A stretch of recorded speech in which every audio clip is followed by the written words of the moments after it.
Assalamualaikum warahmatullahi wabarakatuh. Sebelumnya saya perkenalkan diri, nama saya Bang Yudin. Saya juga aktif di media ya.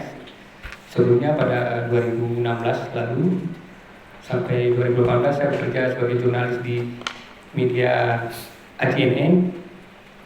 Kemudian 2019 sampai 2020, kurang dari 2 tahun itu saya bekerja sebagai jurnalis di media tabloid Mulus Aceh dan Mulus Aceh.co untuk wilayah kerja Aceh Timur dan Kota Langsa. Dan sekarang saya juga aktif di media Rilis.net berbicara terkait dengan apa. Saya pikir ini juga menjadi ancaman apalagi menjelang pesta demokrasi. Artinya untuk mengklarifikasi bagaimana berita ini hoax atau enggaknya, masyarakat ini harus dituntun untuk cerdas dalam memahami yang mana konten-konten itu yang resmi, yang diproduk oleh situs-situs resmi seperti media berita-berita yang telah terverifikasi media yang berbadan hukum. Jadi langkah yang pertama, mereka juga harus melihat sumber berita itu dari mana, apakah bisa dipertanggungjawabkan secara hukum atau memang hanya sekedar blogger yang mereka menciptakan hoax kemudian menyebarkan di ruang publik dan menjadi konsumsi daripada masyarakat. Inilah yang menyesatkan masyarakat. Nah, sehingga kebenaran itu terabaikan. Bisa saja mereka membuat dalam konteks membuat judul yang sensasional lah untuk mempengaruhi pembaca dan mengcopy paste beberapa isi dari media resmi kemudian mengotak-atik sehingga ini menyerang pihak-pihak tertentu. Itu juga langkah-langkah yang diambil. Selain itu juga kita juga harus mencermati alamat situs itu, apakah ini memang situs resmi, ya kan? Kemudian kalau misalnya media itu jelas ada blog redaksi, di situ ada alamat pimpinan dari perusahaan mana dan bahkan wartawannya yang kerja juga tercantum di situ. Nah, kemudian lagi kita juga harus periksa fakta-fakta yang diberitakan itu apakah sudah benar. Harus cek and recheck. Kita begitu dapat informasi jangan langsung mengkonsumsi informasi tersebut, tapi kita harus cek faktanya dulu. Kalau misalnya di daerah A ada terjadi hal seperti itu, kita cek kebenarannya, kita cari sumber yang ada di seputaran itu, pihak-pihak tertentu yang punya kapasitas dalam memberikan keterangan-keterangan resmi. Jadi masyarakat harus cerdas dalam mengkonsumsi informasi-informasi di masa era digital ini.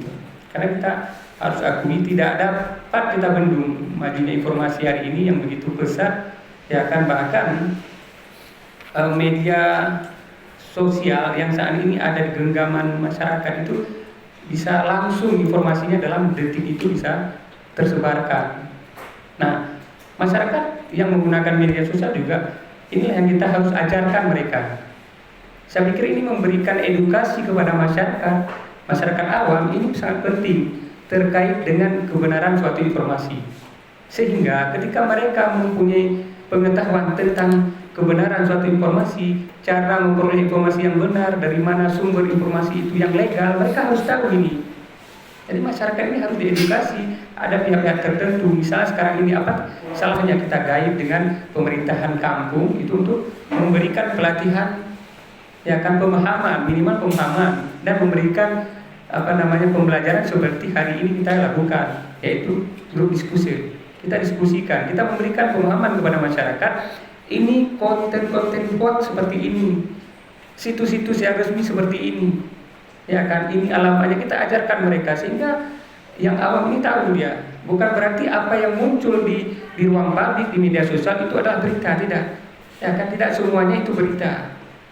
Ya, maksudnya itu berita tapi bukan suatu kebenaran yang diinformasikan. Oleh sebab itu, maka kita harus memberikan edukasi kepada pembaca untuk menfilter yang mana informasi ini, sumber-sumber resminya ini dari mana. Ya, kemudian kita cek faktanya, kemudian juga kalau ada foto kita lihat kebenaran foto tersebut.